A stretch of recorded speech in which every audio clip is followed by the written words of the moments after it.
Hey, it's Grandma. Grandma's going to read you a story. This is a story that your daddy liked, Stella, when he was a little boy. It's called Iktomi and the Ducks.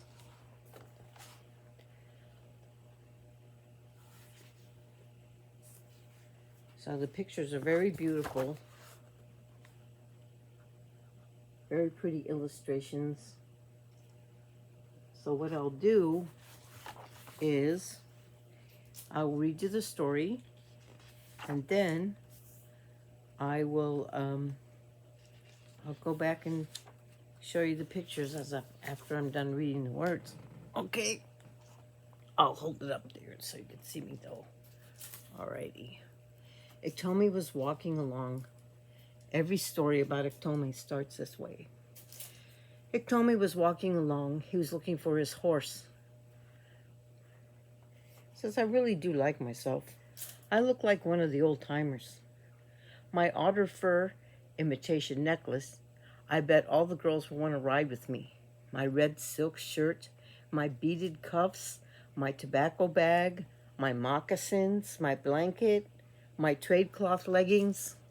I'm wearing my best clothes today. He thought to himself, I'll look magnificent on my horse. Iktomi always thinks he's so great. I'll lead the parade. Everybody will notice me. Look, they will say to their children, yonder rides our war chief, the bravest of the brave. He thinks he is a chief, but we know he's not, don't we? And so look at that lovely picture of that beautiful horse.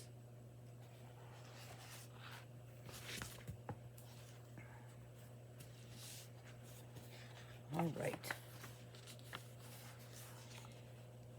Today I'm Sitting Bull, or am I Crazy Horse?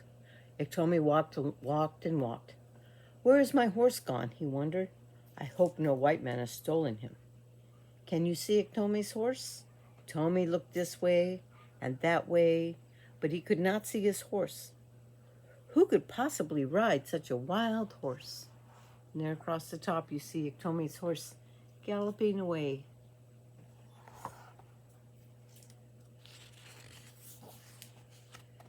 Iktomi noticed some ducks enjoying themselves on a pond. He thought, roast duck? Iktomi is always thinking about food. Now, if only I could get a hold of those ducks. I knew I was hungry.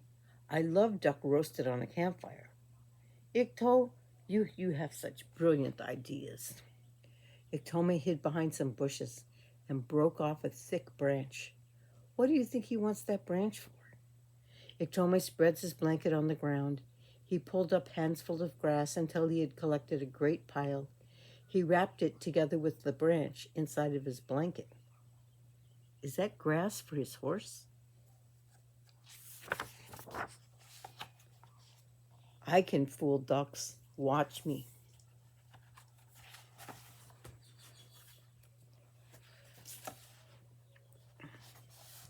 So here's the picture of Iktomi, and then putting all the stuff inside his blanket.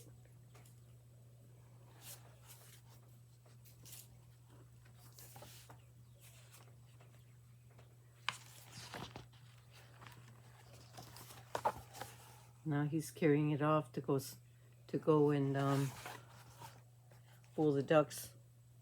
Iktomi swung the bundle onto his back. He walked briskly along the edge of the pond with the enormous bundle over his shoulders. He pretended to be in a great hurry and to rub the sweat from his forehead.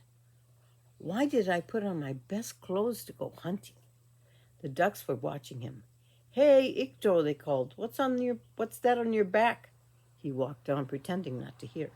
Iktomi's up to no good. What do you think he's plotting? What do you think that Ikto was up to? Ikto, stop, talk to us, the ducks called again. What have you got in your blanket? It's full of my latest songs, Iktomi replied. I just composed them. I'm off to sing them at the powwow.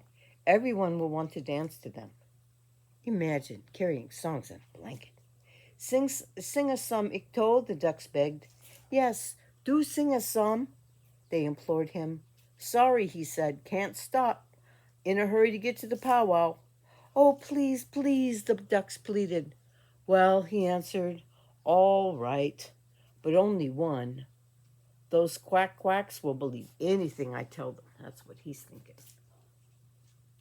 He says, oh, okay, just one. One song just for you.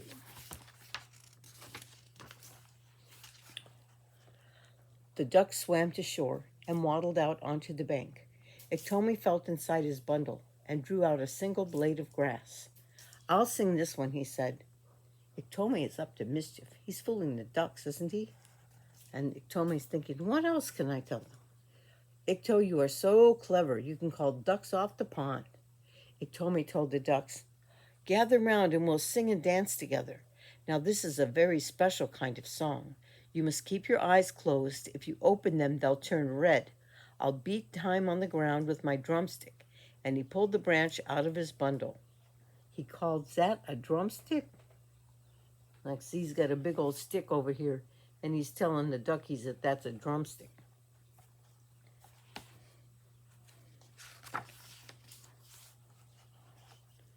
Close your eyes, he told the ducks.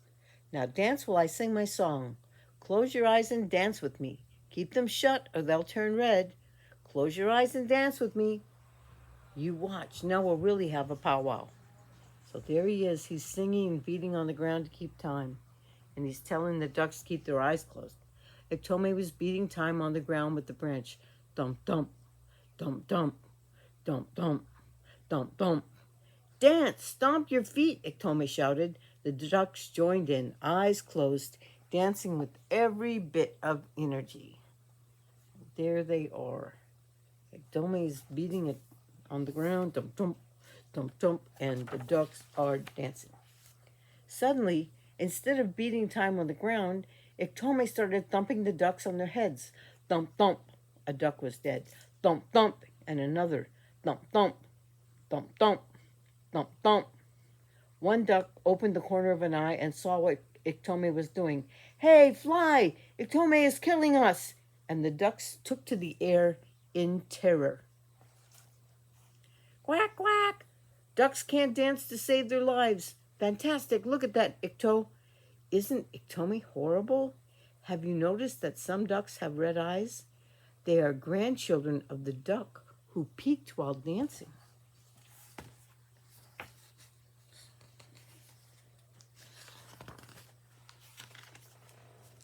Iktomi made a cooking fire. He skewered the ducks on sticks and put them around the fire to roast. He buried one to bake in the ashes. His mouth watered. His stomach rumbled.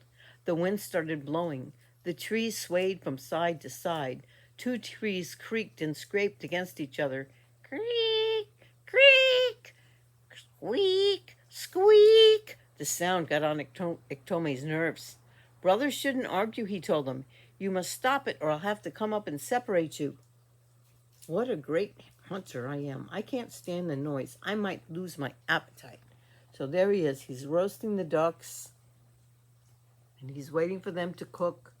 And he's getting annoyed when the trees start to rub each other and creak.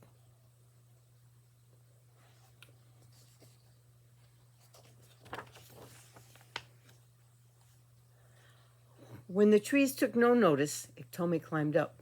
Just as he was pulling the two trees apart, the wind died and he was trapped.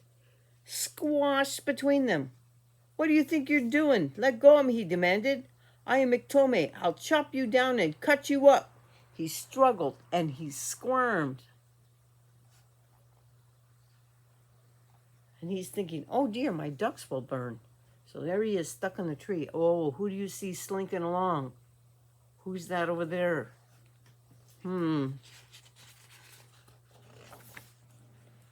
Iktomi wriggled and he wrenched. He hit and he kicked the trees, but they held him prisoner. It looks like the end of Iktomi, doesn't it?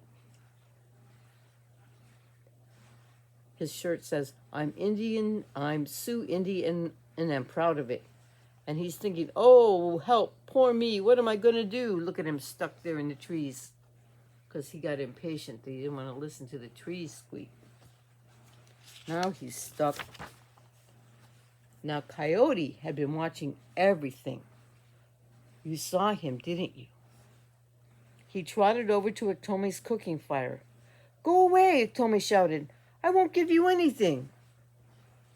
When Iktomi saw that Coyote had eaten all his roast ducks, he pleaded, Leave me the one baking in the ashes. That one's mine. Coyote turned his back so Iktomi could not see what he was doing. He uncovered the duck which Iktomi had buried in the ashes. He filled it with red-hot coals and buried it again. Coyote grinned and, licking his chops, trotted on his way. And Iktomi's thinking, that sneaky, beggarly, deformed dog. But look at that coyote's tummy. That coyote is full. He ate all those ducks. In a little while, the tree blew again, and the trees let Iktomi go free. And he's thinking, Iktomi dug the duck out of the ashes. Thank goodness. Coyote left me the best one, he muttered. He took a great big hungry bite and got a mouthful of red-hot coals. Ah! He jumped up and down, sputtering and spitting ashes in every direction. Iktomi ran toward the pond and took a running jump. And there he is, running toward the pond, jumping in the water because his mouth is on fire.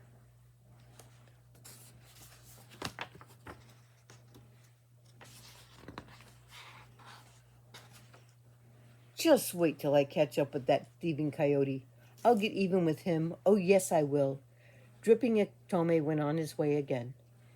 Iktomi has forgotten that he was looking for his horse. What do you think he'll get up to next? He's talking to himself. I never liked roast duck. Too greasy. Bad for my cholesterol level. Now, let me think. What was I going to do? And that is the story of Iktomi and the ducks. I love you, Stella. I love you, little Silas. I love you, Mila. And anybody else who's watching, I love you.